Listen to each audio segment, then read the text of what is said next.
In this video, I'll be covering question 3, part B from the 2018 AP Calculus AB free response, no calculator allowed portion of the exam.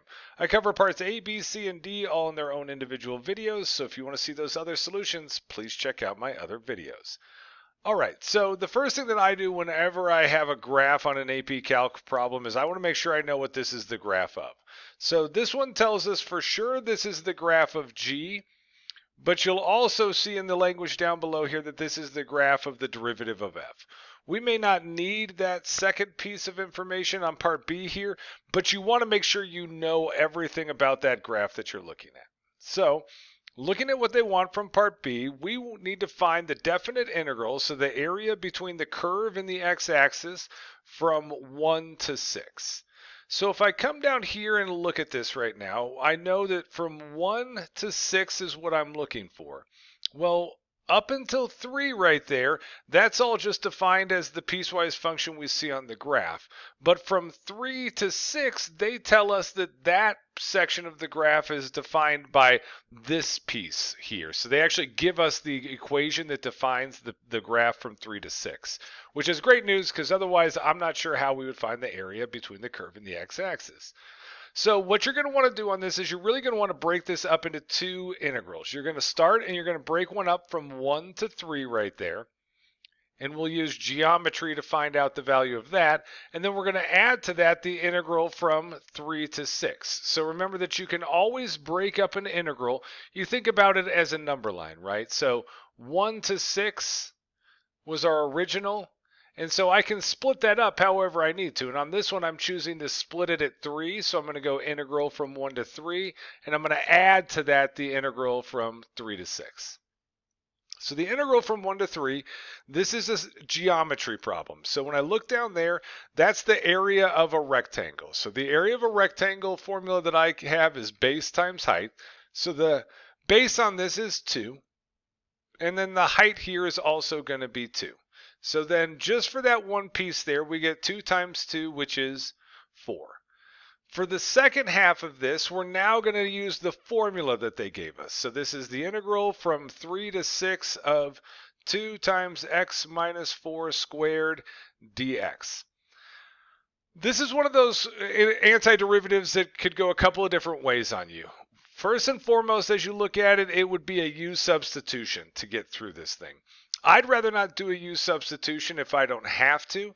And so what I do in these scenarios, when it's just a little x minus 4 squared, when it's something that's not a huge power on the outside here, I can rewrite that as x minus 4 times x minus 4. And I can go ahead and just use, most people call it FOIL. We're going to distribute and multiply those together. I can do that in 2 seconds. I get x squared minus 4x. I do another minus 4x, and then negative 4 times negative 4 gets me plus 16. Combine those like terms, I've got x squared minus 8x plus 16. And then this one's also multiplied by 2 out in the front. So now I would just take that 2, distribute it through there, and I'm looking at 2x squared minus 16x plus 32. And really that type of algebra is something you've been doing for a long time, so it's kind of straightforward to put that all together. So I would rewrite this as the integral from 3 to 6 of 2x squared minus 16x plus 32 dx. And now we'll take the antiderivative of that piece. So to do that, you would use what's known as the power rule for antiderivatives. My power rule is saying it's a two-step process. You're just going to add 1 to the power, and then step 2, you would divide by the new power. And so here I'm going to add 1 to the power. This 4 up in front, so you just kind of track it and keep it coming along for the ride. But let's do our antiderivative here. So add 1 to the power. I would get 2x to the third divided by 3 minus, add 1 to the power, divide by the new power. I get 16x squared divided by 2.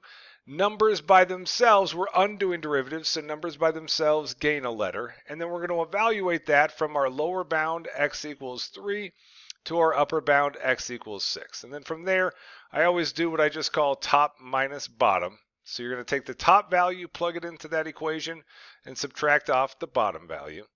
And then, of course, we'll add all of that to 4 at the end here. So 4 plus, and now we'll plug it all in.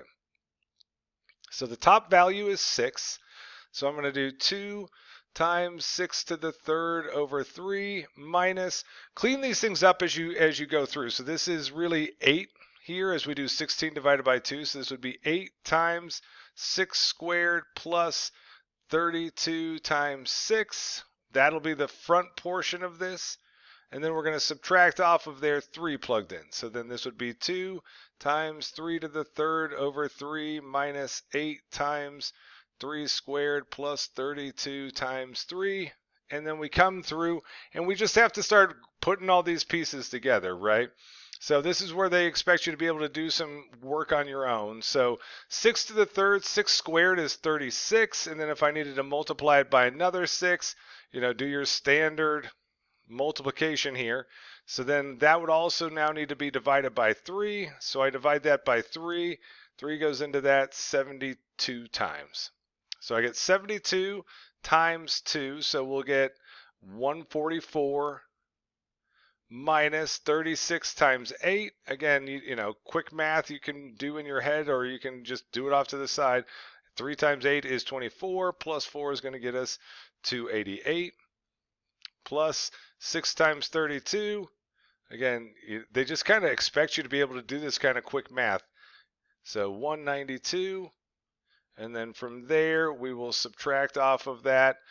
This 3 can cancel out with one of those up above. So we get 3 squared is 9. 9 times 2 is 18. Minus 8 times 9 is 72. Plus 3 times 32 is going to be 96. And now we're just going to kind of bring all this stuff together. So 144 plus 192, you'd say 6, 13. We end up with 336 minus 288, which is going to get us 48 out of the front here. Subtract off of that. 96 minus 72 is 24.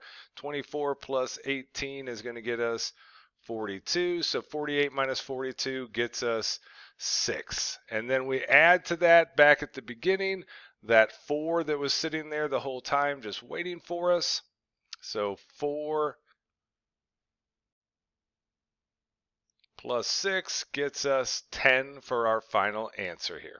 So this problem, again, you can choose to do a U substitution if you want. I like to multiply it all out. It's really kind of a pick your poison type of deal. So here, we would have gotten 1 point on this for splitting that integral up. We would have gotten 1 point for finding the antiderivative of this piece, and then you would have gotten 1 point for getting out that final answer of 10. So 3 points on this one. Thanks for watching my video. If you liked it, please click that like button and subscribe. And also share it with your friends and anyone else you know who might be crying about an upcoming AP Calc test. You can find more videos from me, more sample AP Calc questions, and my complete AP Calc study guide over at my website, apcalcprep.com. Have a great one.